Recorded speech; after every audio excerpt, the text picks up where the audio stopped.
Alright friends, welcome back to the channel. This is Evergreen Organics.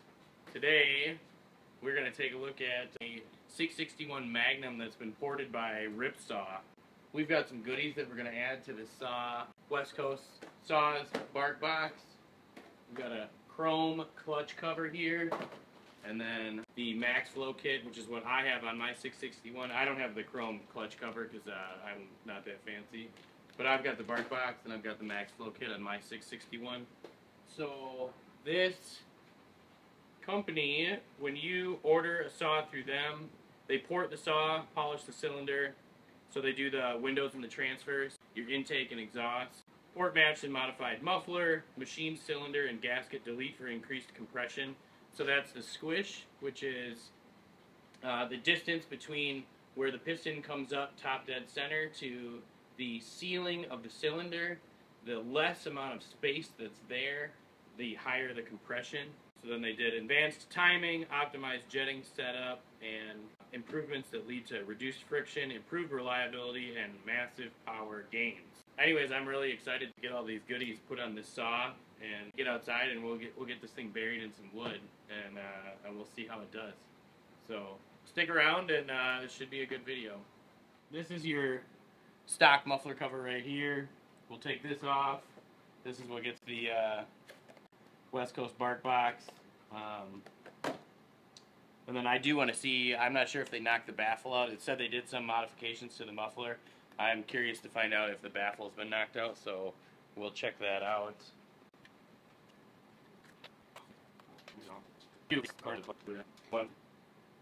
Are your nuts married to the other one?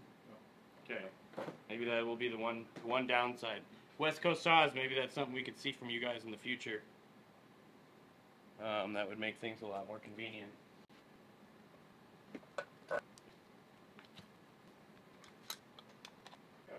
Alright. Now we've got our bar and chain off because we're not idiots.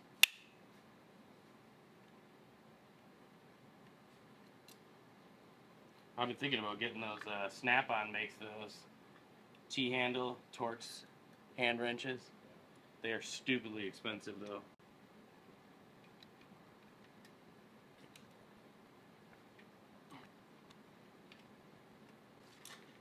Oh!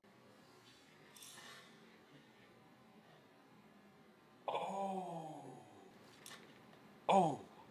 Oh, just stuck myself right in a previous wound in my thumb. That's great. Let's take a look.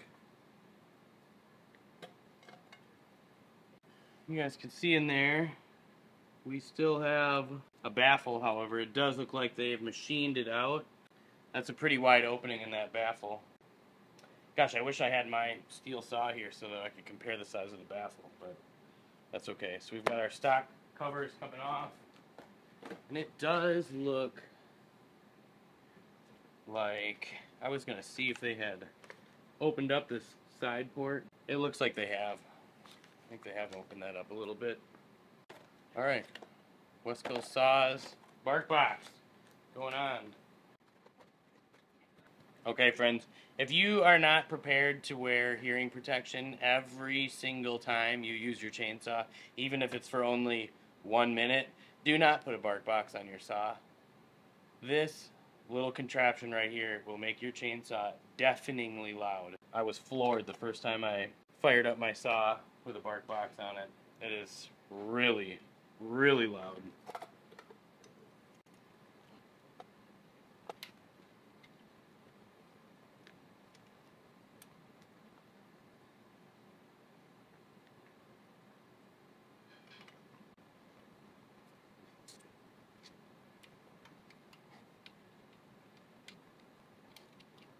Have you fired this thing up yet for us? Yeah. Is that why it's got a little schmutz on it? You stick it through some wood? Yeah. Couldn't help it, could you? No, Couldn't wait. Alright, there you have it, guys. Let me bring this in a little close here. So, here's the Westcoast Saws bark box. So the one thing I will say about this bark box is all this paint on the side of the clutch cover here, you can kiss that goodbye, because this thing spits out some very hot exhaust. Okay guys, moving on. We'll throw the old MaxFlow kit on here. We've got our classic paper filter on here, which these work just fine, you know, but allegedly this MaxFlow is supposed to allow 300% more air into the engine. So, in my opinion, if you've got a ported engine and you got increased power like that, I mean, you got to feed that power with something. You got to have increased airflow and wider open exhaust. This filter needs to be oiled, and I brought some filter oil from my place. Show you guys these components. Here's our cover. This allows more airflow through the cover than your stock cover.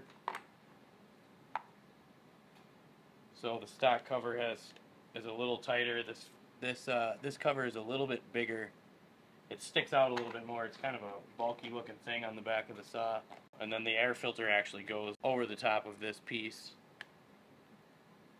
We'll use a gasket sealer to seal this off around the air intake here. This rim grease here, this is what we're going to use for our gasket sealer. After we get the filter oiled up, the first time that I did this, I watched a YouTube video on it because I learned everything from YouTube, and the first time that I did this, I saw a couple videos and guys wore gloves to do this, and I'm like, you know, I'm a manly man, I got tough hands, right, blah, blah, blah, blah, blah, I'm not going to wear gloves. Well, this stuff, filter oil, is an absolute nightmare to get off of your hands. Do yourself a favor and put latex gloves on if you're going to do this. The nice thing about these filters is it's reusable. You can use it over and over and over again. This no-toil stuff, this filter oil, I bought this in a pack. This actually comes with a filter cleaner with it so that you can clean and kind of regenerate your filter, similar to, I guess, a water softener, but a totally different kind of filter. That's a stupid analogy. So, I'm going to put a little dabble-do-ya in there. Oh, man, this stuff smells like a hospital. What I'm doing here is I'm just working this oil into the filter. I want it to be evenly distributed in the filter. We're getting there, not quite evenly. What I want is I want this to be just saturated enough so that when I give it a really tight squeeze, a little bit of oil squishes out of it. I've got it mostly good. I got a little bit of a dry spot here. We're getting there. Almost there. Alright. Now I've got it pretty well saturated.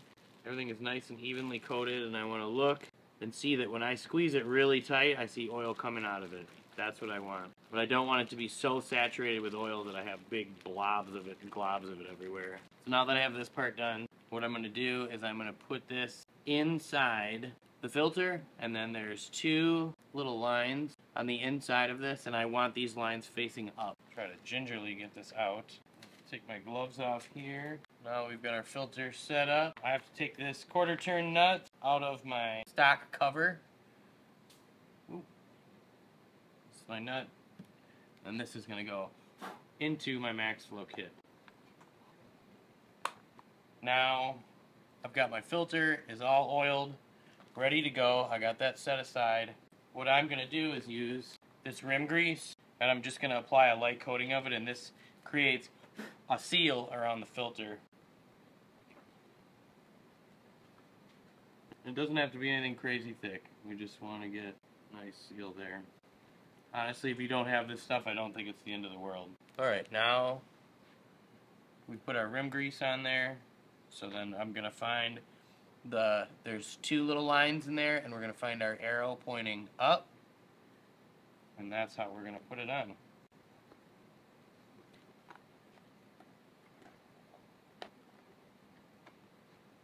There we go.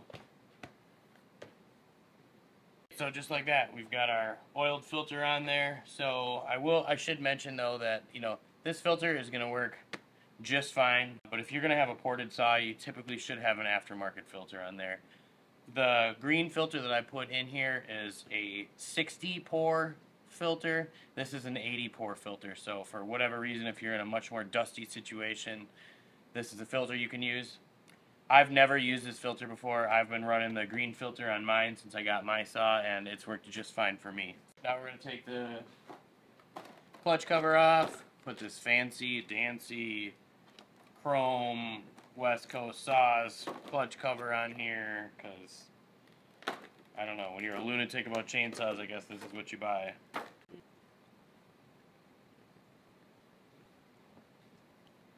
Okay, friends, so we got all the schnipsies added on to the new clutch cover. And if I can remember where anything is, put the new one on. There's something about these married nuts. They're really handy. Oh, that's right. We got to do the dogs first. We're going to have to back that up. Alright guys, I'm bringing you in a little bit closer here. Since Ford says every tool known to man. Alright. So I know some guys take the chain catch off of their saws, and just my opinion, but I think that is really stupid. I mean, it's a safety mechanism that's there for a reason, and chainsaws are dangerous enough with all the safety mechanisms that we have for them, so I don't think it's a good idea to do that. Okay, so we've got this one off. We go right on to the Westcoast saws. Chrome clutch cover. Oof, if that ain't slick looking. Dude, I like the chrome on chrome. I mean, that's pretty sweet. Okay friends, so I have to get the nut out of the backside here first. Or my 2 bolts, I mean. There we go.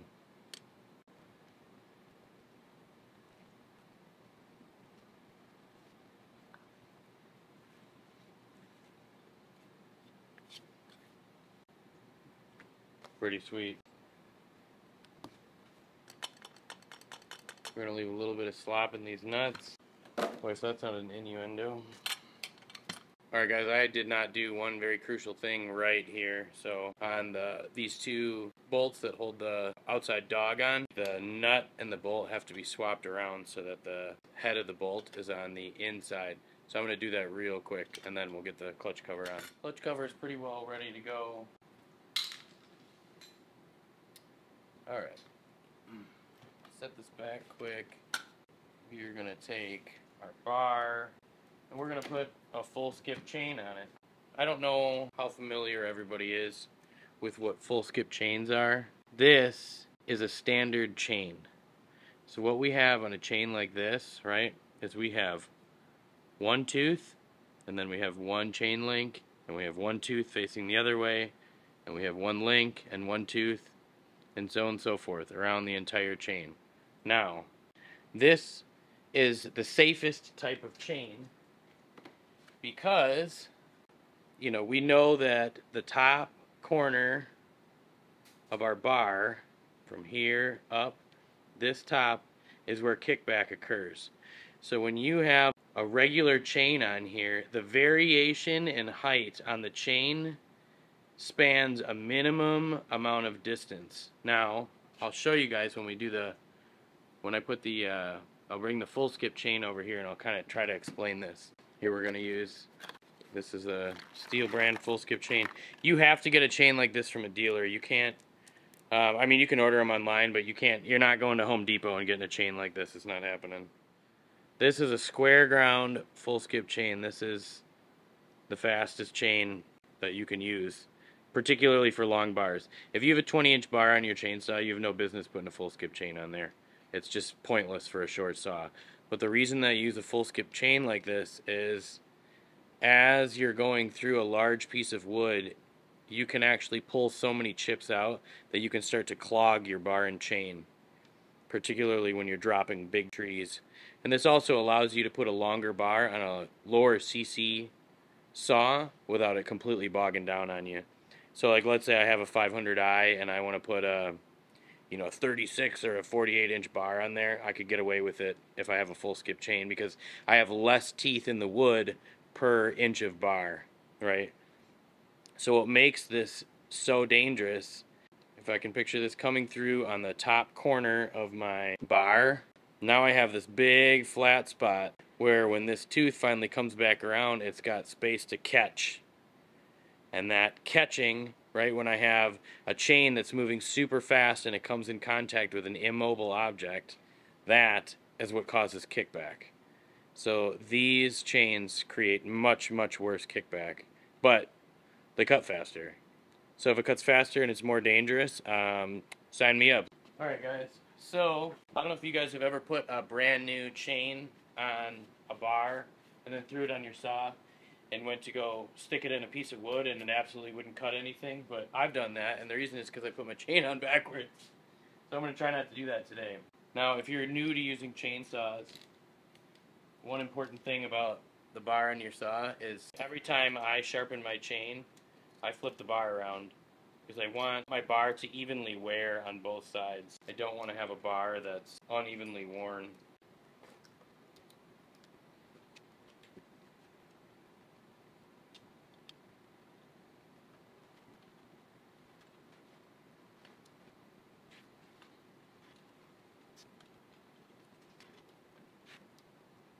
So one thing, when you are tensioning your chain, when you put the clutch cover and you put a new bar back on here, or put your bar on or whatever, always tip up on the bar a little bit. There's a little bit of vertical play. You see that little bit of play right there? You always want to tip that up and tension your saw. With that tipped up, or what will happen is you'll end up with a loose chain. And also, trying to tension your chain with your clutch cover on super tight is not an efficient way to do it. It does not work. So when you tension your chain, you always want to make sure that your clutch cover is loose.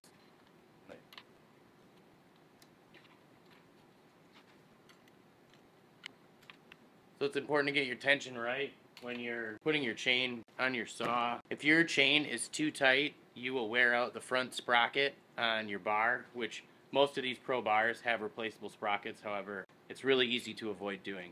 The other thing is that if your chain is too loose, then you run the risk of it falling off your bar.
have it, friends.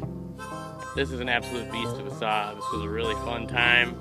I had a great day hanging out with Forrest, getting to test this thing out. So I will say I have a 661 Magnum and I have a max flow kit and a bark box on it, and I've done some muffler modifications to it, but I have not ported it yet.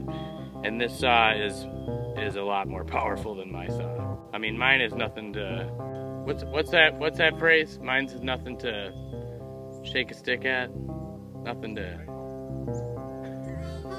write home about. I don't know. If you enjoyed this video, please consider subscribing or give us a like. Leave a comment down below. Do you have your own ported 661 Magnum? What did you think of this saw?